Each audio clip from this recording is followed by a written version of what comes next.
Hi, I'm Allie. Join me in creating some wire rings. We are going to be working with the new Potomac square wire. Grab out your mandrel, and if you need any supplies, make sure to go below the video. In the description of the video, we always have links there to a landing page on our website that you can get all the details of the materials and how much you need of each thing and piece that's used in the creation of this design. Gather up all your materials and let's get started. So to make this ring, I want to go in and show you the tools that you're going to need to make it possible to make something similar to this design. When it comes to wire, there are so many options and modifications that you can make. I'm going to be using a ring mandrel. If you don't have a ring mandrel at home, never fear. You can go in and look for something, nail polish bottle, something in your kitchen that may be the thickness that you need, and then invest in a mandrel if you decide that you like it. Inexpensive plastic mandrel gives you the ring sizes that you need and that you can know what you're making. In addition to that, I have the needle nose plier, a flush wire cutter, a round nose plier, and then I also have here my nylon jaw pliers. I'm going to be working with 2 gauges of wire and actually 2 shapes of wire. I have square wire in 18 gauge, so it's going to be a little bit on the thicker side. And then we have half round wire that is 21 gauge. And we're going to be using both of those to create our ring.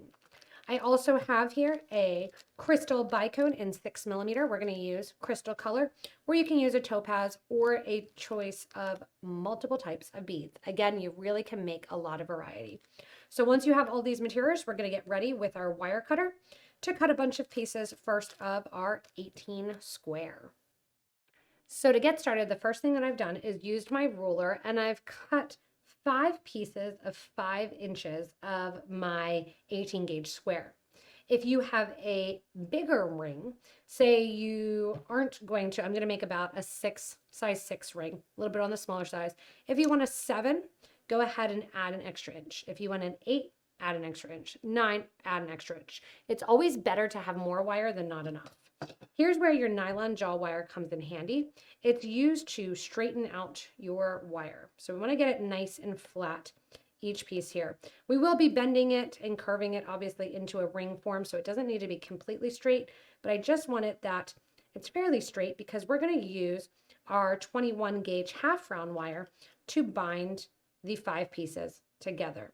So now I'm going to take out my 21 gauge half round, go to the end of that wire, and I'm simply going to, again, give myself about 5 inches and cut that wire. When it comes to half round wire, so square wire, you take a round piece, you draw a square around that round piece, that gets you your square wire.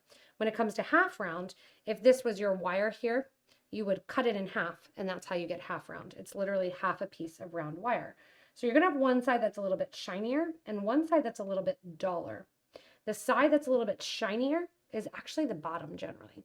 And you can see then that half roundedness to the top. So I tend to bend this and curve it so that way the flat side or the shinier piece there is to the bottom and the rounded side, that half rounded side, is towards the top. To begin, I'm going to grab my 5 pieces of wire and I'm going to start by binding them together. Now I want to take this half round wire and I want to intersect that square wire. The nice thing about the square wire is it is square. So round wire is only going to touch each other in one little section, having round loop and round loop. The square lines up really nicely next to one another. And we're going to take this half round wire and we are going to wrap it once, twice, 3, and 4 times around that square wire. Now I don't want to wrap it so tight that the wire is going over top of itself. I want to wrap it so that way it can lay down next to each other. You'll notice I'm at about an inch in from the end. And I'm going to take now those nylon jaw pliers again, or you can take your needle nose if you want to, and just kind of flatten out that wire. So see how now my wire's sitting in a nice straight line? I have those 4 coils. I'm going to bring my wire to the back. I'm going to cut the wire so that way it ends somewhere in between those 5 pieces of wire, both the top and the bottom piece of wire.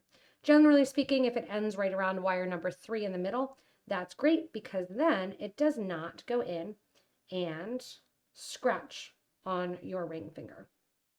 This is going to be the interior of the ring. The exterior is going to be what is those 5 lines. So we did 4 coils, but then we went to the back, ended up being 5. We're going to slide that down just a little bit. So when I look at my ruler, I want to have right about 1 inch at the end after the coils. I'm going to go to the opposite side here, making sure that my wire all lines up in a row. Take that half round wire once again and make sure to turn it so that the bottom is the straight wire, the top is the curled. Make sure those wires are lined up. You can use your nylon jaws if you want to. And we're going to do the same thing on this other side. About 1.5 inches in, we're going to bind this wire together as well. Almost like we're binding wood together. There's 3 and 4 we're going to do. I'm going back and wrapping that in. Those are ending. Again, nylon jaw pliers. You can use your needle nose if you want to. And just make sure as you flatten it out that you're looking at that interior wire, making sure you have that nice straight line. If you need to, you can go back in here and pinch those down. You just want that line to be nice and straight. From here, we are going to get ready actually to use our mandrel. So to use our mandrel, and you'll notice these aren't exact. Biggest thing right now is that these wires in the middle are straight and lined up and not crossing over. Whatever wire's at the top over here is at the top on the left side. Bottom on the left side, bottom on the right side. Going in now with your ring mandrel, we're going to bend it around the ring mandrel. So again, I'm going to do about a 6.5 size ring. I'm going to hold it in between those bindings. And I'm going to bend the wire around the back here of the ring mandrel. Now at this point, they're going to kind of touch towards the back of the ring mandrel. If I want it bigger, I can certainly slide it down. I'm going to take my coils now and push them down towards that center or towards the sides of the ring mandrel. Now I'm going to take this off, take my needle nose pliers, and I'm going to pinch that wire firmly in place. On one side, pinch on the other side. That is there to stay. The wire that is on the outside, I'm going to push to the outside a little bit on both sides of my coils, and then also on both sides of the wire. So you'll notice now I have more like 2 inches or so on each side, and that inch in the middle. Stick it back on my mandrel, make sure I'm still at that 6.5, kind of lining up. The next 2 wires, I'm also going to move to the side. So we're spreading those out. That middle wire is staying in the middle. Spreading that out, spreading that out. From here, we're going to start our coiling. So it kind of looks like a firecracker. That's how we get the name of this firecracker ring. We're going to start coiling on the outer edge. If you do not want your coils to be this long, you can trim them down. So I don't want them to be this long. I want about 1 inch on this. So I'm going to go in here with my inch. And I'm going to cut off that extra wire. And wherever I cut off that extra wire, I'm going to use that to gauge how much wire and look and make sure that I am cutting off that same amount on each one of my sides. So my exterior, again, I'm cutting down to approximately that 1 inch mark. Lining it up on my ruler, cutting it down to that 1 inch mark. So after you have all 4 of these sides cut down to that 1 inch mark, we're going to go in, move that wire off to the side, and we're going to start coiling. To coil, we're going to do coils on the exterior a little bit bigger, coils on the top a little bit smaller. I want you to grab your round nose plier, put your ring kind of back on your mandrel. We're not completely to size yet. And what we're going to do is start to coil. So you'll notice I usually put my hand in there to hold on. I'm going to hold at the very end of my square wire, lined up with my pliers. I'm going to make a tiny little loop. That little tiny loop, then I'm going to continue and curl it toward the project. If you want to, you can go in with your nylon jaw pliers, or you can go in with your needle nose pliers. Once I have my coil, I'm going to turn that coil 90 degrees towards the center. So see how it's laying flat now? I'm going to do that and repeat it on all 3 of the other exterior wires. As you finish up those coils, I want you to put it back on your mandrel, and you're going to make sure that those coils are bent down right around that 6.5 that I want, and they're almost touching. They're to the touch. And the wire is still rounded out along the back of your band. From here, we're going to bend out a little bit further our next portion of our interior. Prior to coiling those, I want you to take your crystal bicone, put it on one of the pieces of your 18 gauge wire that is in the middle. This is going to bend toward the interior of the design, and it's going to sit right in between those coils. Let's see how it's right there in between those coils. The center piece on the opposite side that's in the design, we are going to go in and we are going to coil and get rid of, basically. The one that's extended here, we're going to coil on top of the ring. The ones to the sides are going to coil over top of this setting. So what we're going to do to keep that in the middle is we are going to take that other middle section one here. We're going to cut it down short. So not the one that the ring is or the crystal is on, the other one. See how I just cut it down short? We're getting rid of it. And I'm going to go in with my pliers, my needle nose pliers, and just bend that wire down toward the interior of the ring. Basically just literally getting rid of it. If you want to, you could have gotten rid of it during your coiling process and just kind of cut it off flush with that. That's up to you. I'm tucking it in to keep it in place. You will not notice, it's really hard to see in there, but you will not notice that little piece of wire that's extending in. You will, however, notice if you have wire sticking out. So I have those 4 little coils on each side. I have my crystal in the middle, and we're just going to bend that down towards the center here and just bend it down towards your coils. And now what we're going to do is work on these top little coiled sections to kind of hold it all in place. To work on the top coiled sections to hold it all in place, I want you to go in and trim them down as well. Just like we trimmed them down previously to about 1 inch, I'm going to do the same thing. I'm just eyeballing it, making sure that they're all about the same length. Those of you that are measurers, definitely go in and measure this if you want your coils to be incredibly equal. From here, we still have that one piece of wire extending out the side. We have our crystal in the middle. If we put it onto our ring mandrel, we want to make sure that we're still right at that 6.5 line. And we're going to maintain that 6.5 line with that last little strip there. Now we're going to go in and coil these other pieces. To coil the other pieces, we're going to do the exact same thing. Going into the end of the wire, making your little loop.